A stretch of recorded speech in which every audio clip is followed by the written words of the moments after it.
sports and TV show streams going live on YouTube, streaming live on YouTube. I am in Catch Up Live, and Get TV is on Catch Up Live for Gray Ridge streams. Let's see. Now I'm going to look for Rescue 911 episodes. Oh, maybe there aren't any for March 9th. March 10th.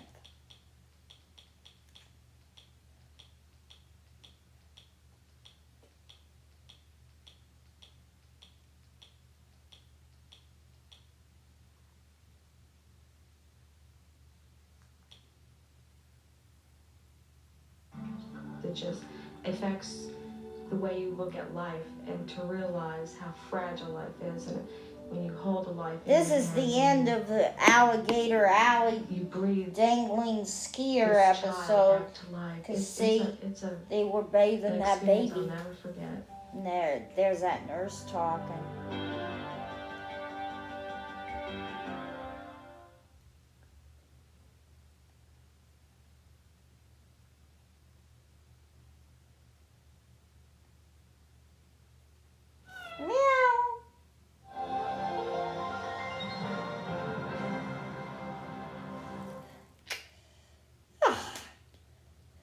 This program contains true stories of rescues. All of the 911 calls you will hear are real. Whenever possible, the actual people involved have helped us reconstruct the events as they happened.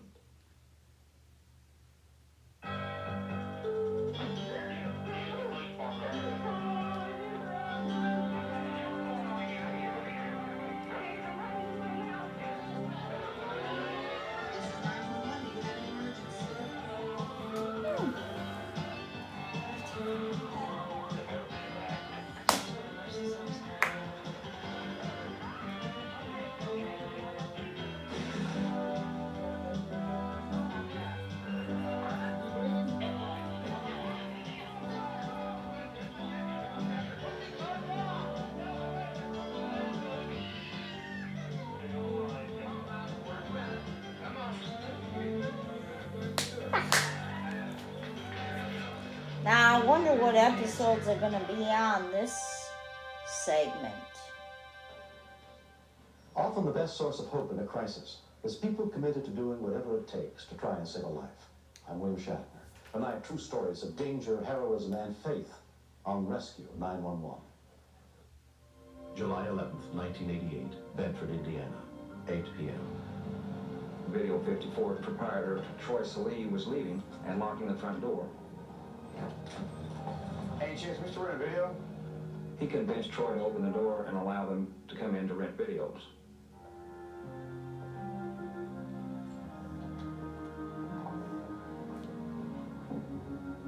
Three of the men accompanied Troy inside. Here we go, over here. What you got? Yeah, that's right here. Once inside the store, one of the men told him that this is a robbery. Give me the key.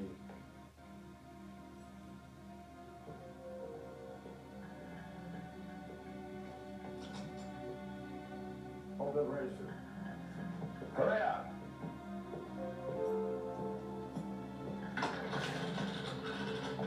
Let's go. Come on. Get in here. Dress on your back.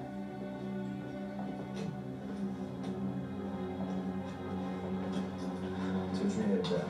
Tilt your head back.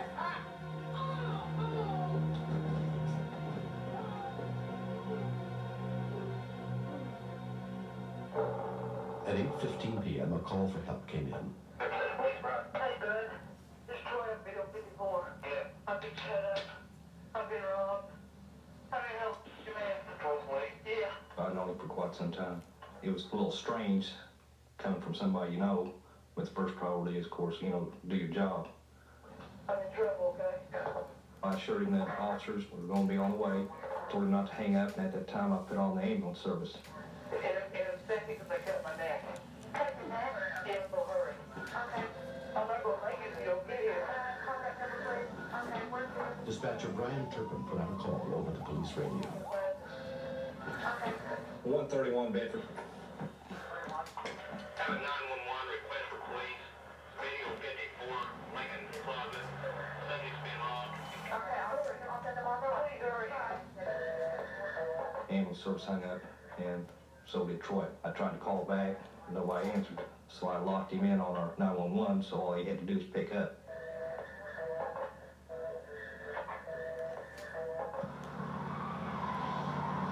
The shift commander on duty that night was police officer Ken Bell. As we entered the parking area, Mike Ragsdale, my senior patrolman, went to the front of the store, and we cruised through the lot checking to see if anybody's running away that might be involved in this robbery. Officer Mike Ragsdale headed for the front door. 3133. I looked around in the building through the door and windows, and I couldn't see anyone.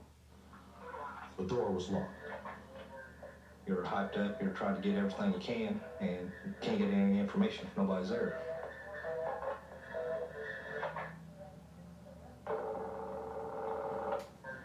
Wait on birthday. Hey, it's Troy. Yeah, where you, Troy? In the video store. They're out front. I can't help you, man. I can't get out along. Okay, you ready? You can't get, you open the door for one.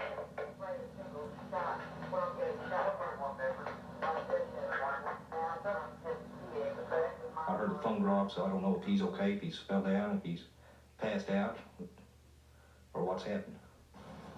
A few seconds later, I saw someone walking out of the back room towards the front of the store.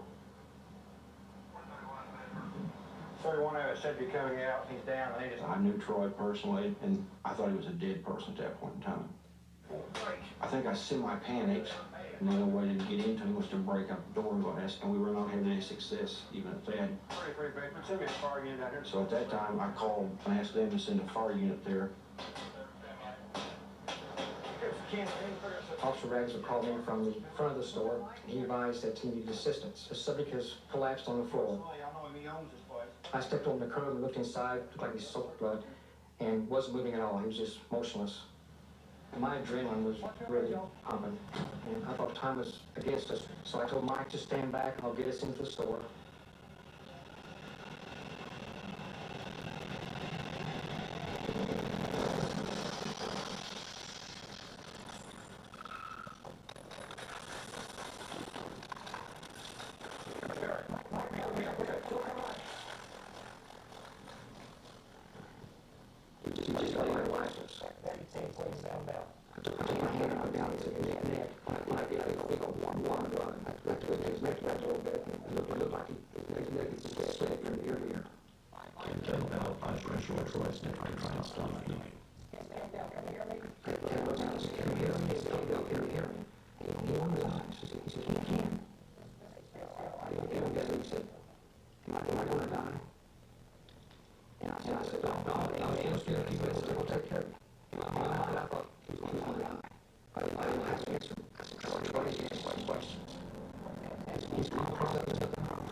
If you can't pick your family, you might as well laugh about it.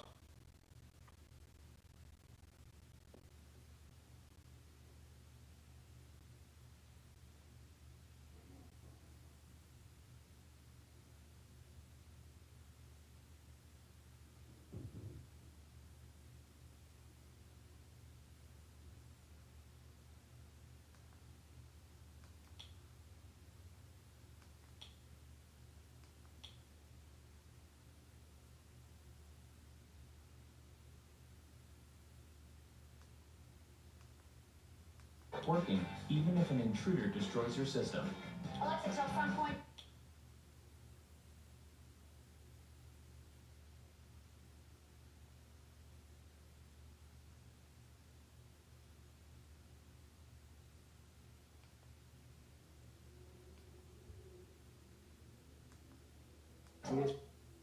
Information. The EMTs are here now. Here comes the ambulance.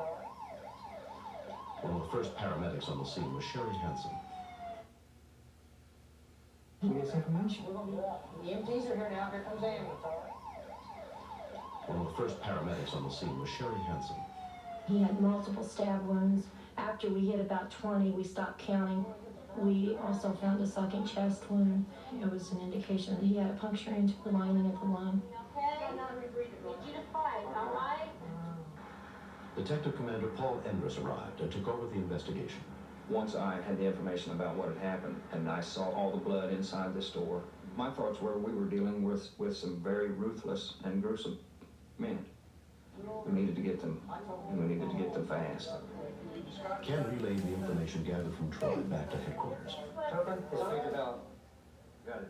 At that time, I dispatched it to the other communities, so everybody, north, south, east, and west, get the communication. Requesting investigate reference to armed robbery occurred in this city approximately 20 30 minutes. miles away in Brownstown, Lieutenant Paul Starr was on routine patrol. I'd been there about 6 or 7 minutes, and a gray Chevrolet with a temporary license plate stopped at a self-service service station. I called my dispatch and asked if one of these individuals in his car had on a white or a light colored shirt. Hold on, I have an emergency call. Dispatcher Brian Turpin confirmed that one of the suspects was wearing a light-colored shirt. 36, 25-3. I believe this is a suspect vehicle. You might give me some backup start its way. When Troy's parents, Marge and Bob Silly, showed up at the scene, officers would not allow them to enter the store. I figured they wanted to keep me out of there because there was no life left in him. I was just paralyzed nearly. It was an eerie feeling. I did not let go of his neck because we thought that possibly he had gotten into the jugular vein. So I requested that dispatch contact the 2 surgeons and have them into ER stat.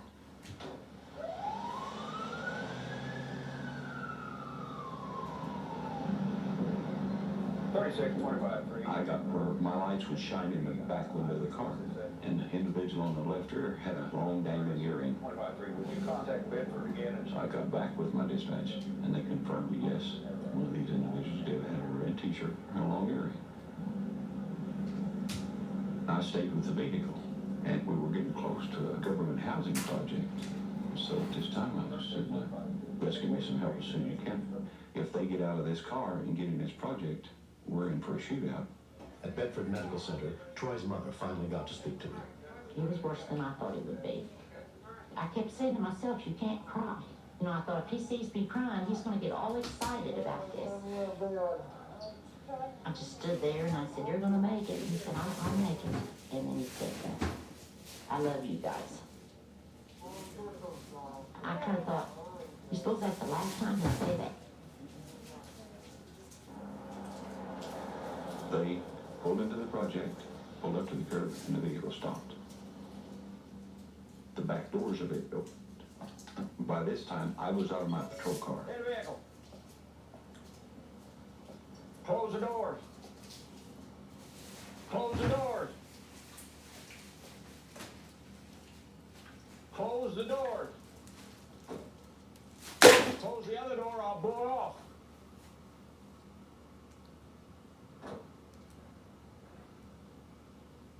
I was thinking to myself, I hope they don't get out.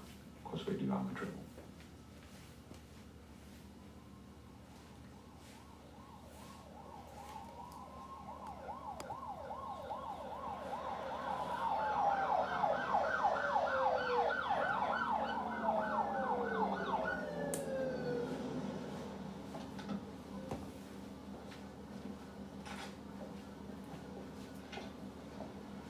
Put your hands up where I can see them. We found not only the gun used to hold on Troy, we also found the knife used to cut Troy's throat. In the back seat, we found the billfold stolen from Troy. Also found in the car was evidence linking 3 of the suspects to the kidnapping and murder of a young woman in Kentucky. All of the men are currently serving long-term sentences at Indiana State Prison. The apprehension of the suspects was successful not only because of the cooperation of all the police agencies in the area, but also because of the heads-up play of Troy. Troy Silly not only survived, but has completely recovered. What kept me going was that I was real intense and wanting to be able to catch guys that would do this to somebody. I knew the only way I could get back at him if I stayed alive. Everybody said, well, you'll have to sell that video store. That kid will never be able to go back in there. And he was chomping the bit to get back in that video store. I think he's fabulous. I think the paramedics and the policemen did a fantastic job. I don't think there could have been any better. They were there real quick, and I feel like they're the reason he lived.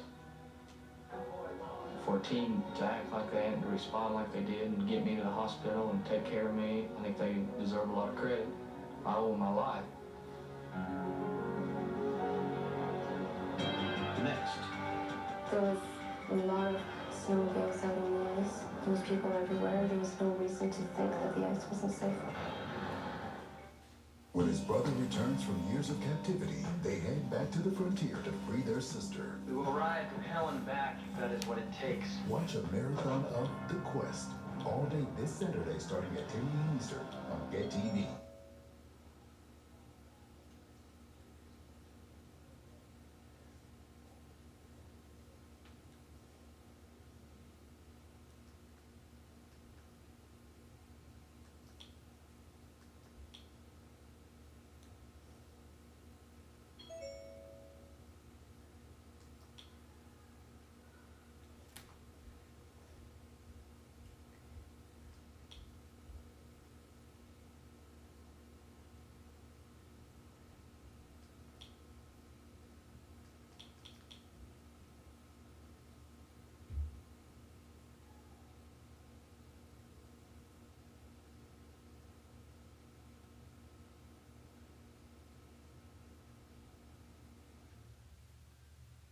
I wish it would come on. I just fast forwarded through the commercial and I can't get it to play now.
It just affects the way you look at life and to realize how fragile life is. And when you hold a life in your hand and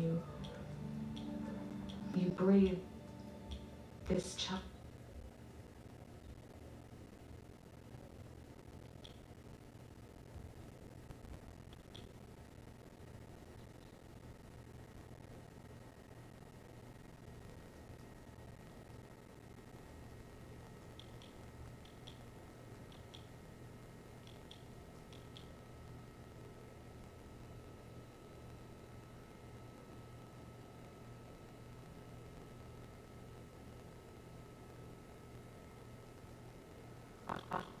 Campbell applied for a short voice and tried to stop bleeding.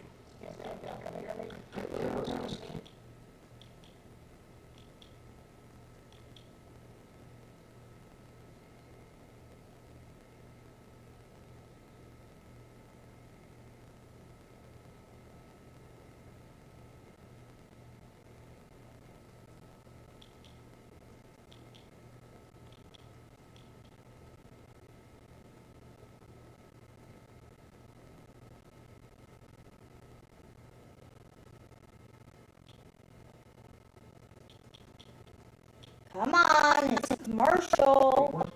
Even if an intruder destroys your system.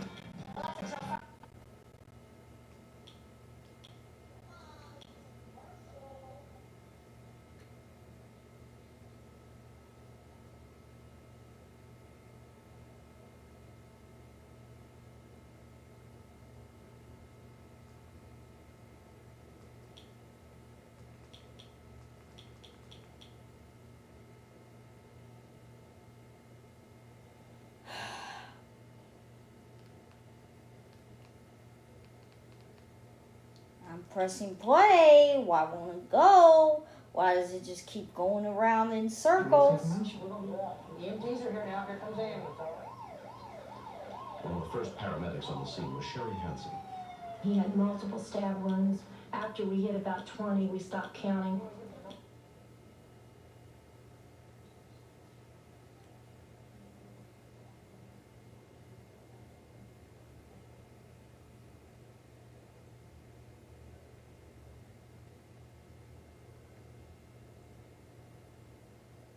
I'm trying to get it to go to the next story, but it just doesn't want to go. I don't know why it's acting up.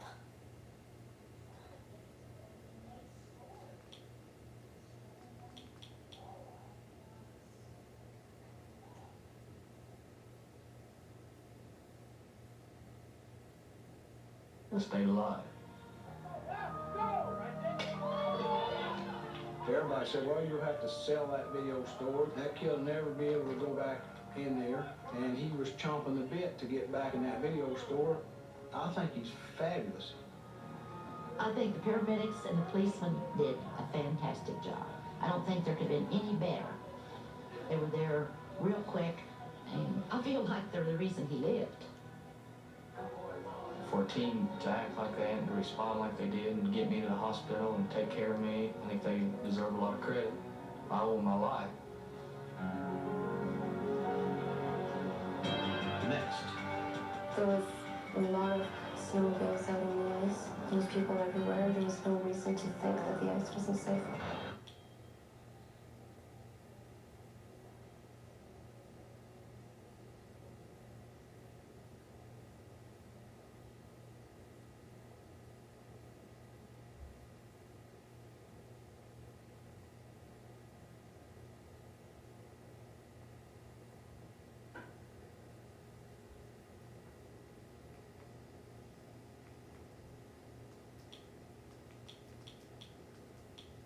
Come on, play. Are you going to play today or are you going to play tomorrow?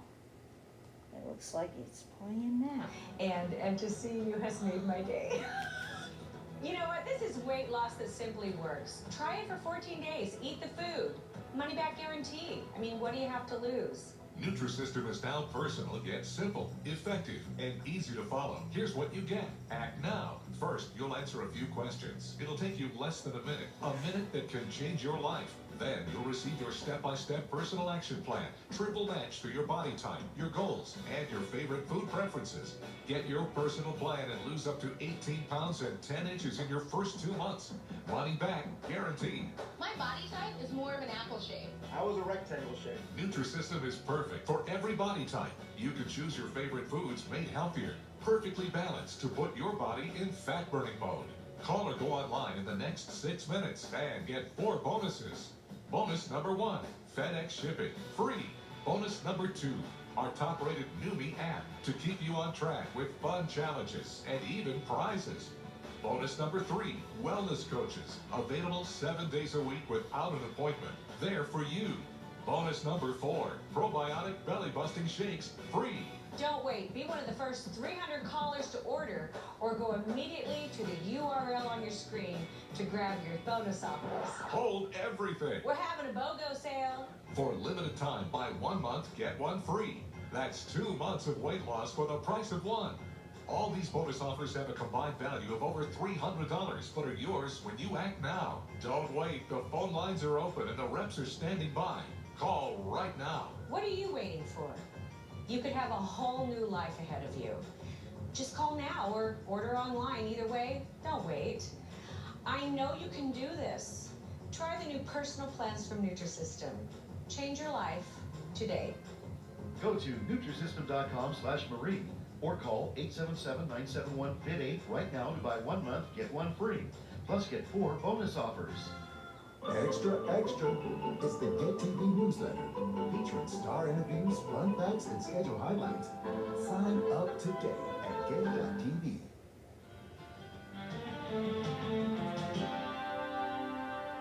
Although snowfall can be heavy and temperatures often plunge below zero, Canada is a nation that enjoys and celebrates its winter season. On February 1st, 1990, the small resort town of Huntsville, Ontario, hosted the annual Winter Wonderfest, as it has for more than 20 years.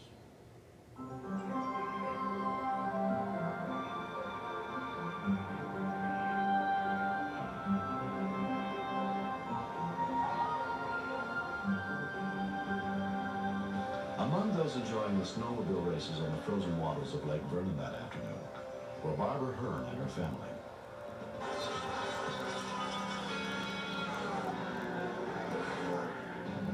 There was a lot of snowmobiles out on the ice. There was people everywhere. There was no reason to think that the ice wasn't safe. Barbara and her daughter decided to go home early, leaving her husband Brian and their 6-year-old son Stephen to watch a few more races.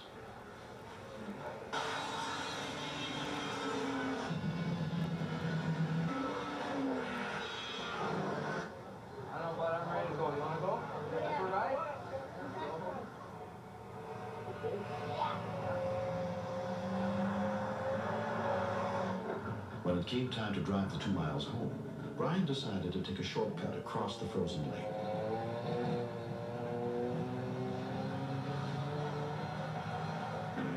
Although Brian normally did not drive across the lake, he felt safe knowing there were other snowmobilers around.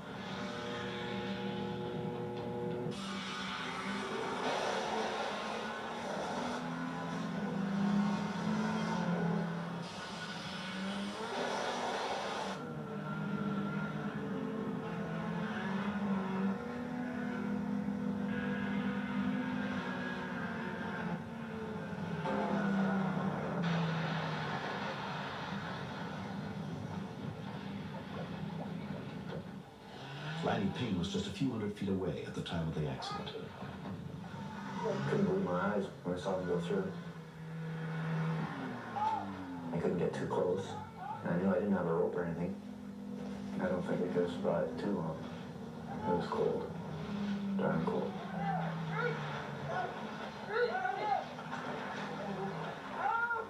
So he must have been really afraid. And there's nothing there for him to grab. The ice around him was just breaking away. He had nothing to hold on to. So there's really nothing he could do but try his hardest to hold his son up.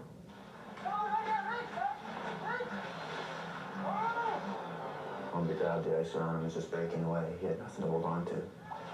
So there's really nothing he could do but try his hardest to hold his son up.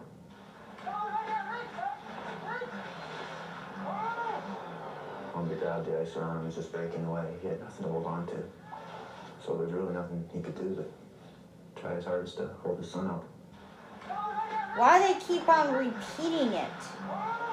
It's like they don't even go farther in the episode. Oh, I guess now they managed to get to the father, but there was little to grab onto. We could see his fingers digging into the rubber on the side of the craft to try and hang on.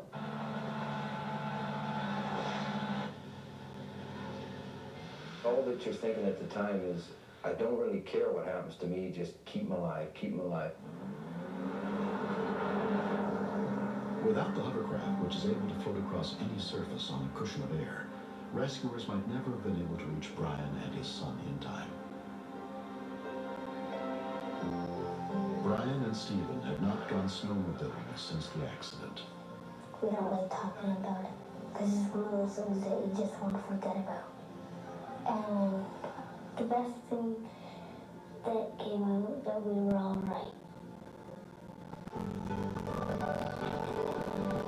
I'm just so grateful to everybody that we came to be here to enjoy this moment in life. Lots of money. What you keep people on the scene, they had to risk their own lives, and then what they did was very special, and I think you just, it is enough.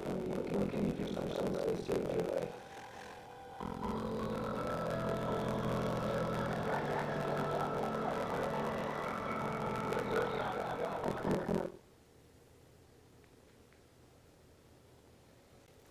For more Rescue 911 videos and sports streams, hit the big red button and subscribe.